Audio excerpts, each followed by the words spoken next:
Hello friends, welcome back to channel jobs files in Kannada. ಇವತ್ತಿನ ವಿಡಿಯೋದಲ್ಲಿ ನಾನು ಅಂಚೆ ಇಲಾಖೆಯಲ್ಲಿ ಪೋಸ್ಟ್ ಮಾಸ್ಟರ್ ಹುದ್ದೆಗೆ ಅರ್ಜಿಯನ್ನು ಕರೆದಿದ್ದರು.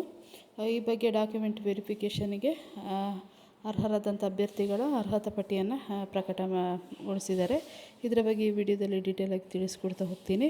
ಅದಕ್ಕಿಂತ ಮೊದಲು ಯಾರೆಲ್ಲ ನನ್ನ ಚಾನಲ್ನ ಸಬ್ಸ್ಕ್ರೈಬ್ ಮಾಡ್ಕೊಳ್ಳಿಲ್ವೋ ಸಬ್ಸ್ಕ್ರೈಬ್ ಮಾಡ್ಕೊಳ್ಳಿ ಮತ್ತು ಪಕ್ಕದಲ್ಲಿರುವಂತಹ ಬೆಲ್ ಐಕಾನ್ ಏನಿದೆ ಇದರ ಮೇಲೆ ಕ್ಲಿಕ್ ಮಾಡಿ. ಇದರಿಂದ ನಾನು ಅಪ್ಡೇಟ್ ಮಾಡುವಂಥ ಜಾಬ್ನ ನೋಟಿಫಿಕೇಷನ್ ಮೊದಲು ನಿಮಗೆ ತಲುಪುತ್ತೆ ಅಂತ ಹೇಳ್ತಾ, ನೀವಿಲ್ಲಿ ನೋಡ್ಬೋದು, government of India, ministry of communication, department of ಪೋಸ್ಟಸ್.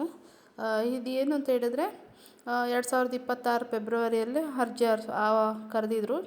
ಅಂಚೆ ಇಲಾಖೆಯಲ್ಲಿನ ಬ್ರಾಂಚ್ ಪೋಸ್ಟ್ ಮಾಸ್ಟರ್ ಇರ್ಬೋದು ಅಥವಾ ಗ್ರಾಮೀಣ ಡಾಕ್ ಸೇವಕ ಏನಿದೆ GDS, ಟೋಟಲ್ 28,740 ಹುದ್ದೆಗಳಿಗೆ ನೇಮಕಾತಿಗಾಗಿ ಅರ್ಜಿಯನ್ನು ಕರೆದಿರುವಂಥದ್ದು.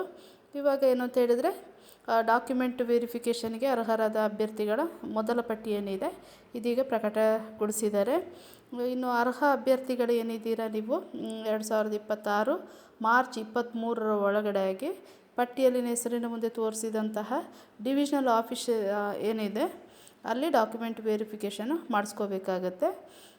ಇನ್ನು ನೀವು ಅರ್ಜಿ ಸಲ್ಲಿಸುವಾಗ ಏನೆಲ್ಲ ಡಾಕ್ಯುಮೆಂಟನ್ನು ತೋರಿಸಿದ್ರಿ ಅವುಗಳನ್ನೆಲ್ಲ ತೊಗೊಂಡೋಗ್ಬೇಕಾಗತ್ತೆ. Original document plus 2 set self attested xerox ಕಾಫಿಯನ್ನು ತೊಗೊಂಡು ಹೋಗಬೇಕಾಗತ್ತೆ.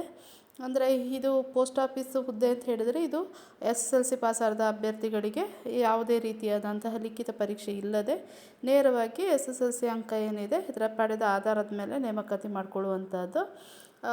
ಚೆಕ್ ಮಾಡ್ಕೊಳ್ಳಿ, ನೀವು ಕೂಡ ಲೀಸ್ಟಲ್ಲಿ ಬಿಟ್ಟಿದ್ದಾರೆ, ಯಾರು ಅಪ್ಲಿಕೇಶನ್ ಹಾಕಿದ್ದೀರಾ, ನಿಮ್ಮದು ಏನು ಸೆಲೆಕ್ಟ್ ಆಗಿದೆಯಾ ಹೇಗೆ ಅಂತೇಳಿ ಚೆಕ್ ಮಾಡಿಕೊಂಡು ಮಾರ್ಚ್ 23 ಒಳಗಡೆ ಹಾಕಿ ಡಾಕ್ಯುಮೆಂಟ್ ವೆರಿಫಿಕೇಷನಿಗೆ ಹಾಜರಾಗಬೇಕಾಗತ್ತೆ. ನೀವು ಸಂಬಂಧಪಟ್ಟಿರುವಂತಹ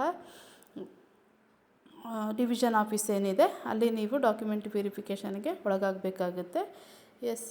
ಇಲ್ಲಿ ಎಲ್ಲ ಡಿವಿಷನ್ ವೈಸ್ ಲೀಸ್ಟ್ ನೋಡ್ಬೋದು ನೀವು, ಎಲ್ಲ ಕೊಟ್ಟಿದ್ದಾರೆ ಇಲ್ಲಿ. ಆ ಡಿವಿಷನ್ ವೈಸ್ ನೀವೆಷ್ಟು ಮಾರ್ಕ್ಸ್ ತೊಗೊಂಡಿದ್ದೀರಾ ಮತ್ತು ಇದ್ರ ಬಗ್ಗೆ ಎಲ್ಲ ಡೀಟೇಲಾಗಿ ಇಲ್ಲಿ ಕೊಟ್ಟಿದ್ದಾರೆ, ಚೆಕ್ ಮಾಡ್ಕೊಳ್ಳಿ ನೀವು ಕೂಡ. ಇದು ಇವತ್ತಿನ ವಿಡಿಯೋದಲ್ಲಿ ನಾನು GDS ವೆರಿಫಿಕೇಷನ್ ಲೀಸ್ಟ್ ಏನಿದೆ ಇದರ ಅರ್ಹರಾದ ಅಭ್ಯರ್ಥಿಗಳ ಪಟ್ಟಿ ಬಿಡುಗಡೆ ಬಗ್ಗೆ ಮಾಹಿತಿಯನ್ನು ತಿಳಿಸ್ಕೊಟ್ಟಿದ್ದೀನಿ. ಈ ವಿಡಿಯೋ ನಿಮಗೆ ಇಷ್ಟ ಆದರೆ ಒಂದು ಲೈಕ್ ಕೊಡಿ, ಹಾಗೆ ಯಾರಿಗಿದ್ರ ಅಗತ್ಯ ಇದೆಯೋ ಅವರೊಂದಿಗೆ ಶೇರ್ ಮಾಡ್ಕೊಳ್ಳಿ ಅಂತ ಹೇಳ್ತಾ ಥ್ಯಾಂಕ್ ಯು ಫಾರ್ ವಾಚಿಂಗ್.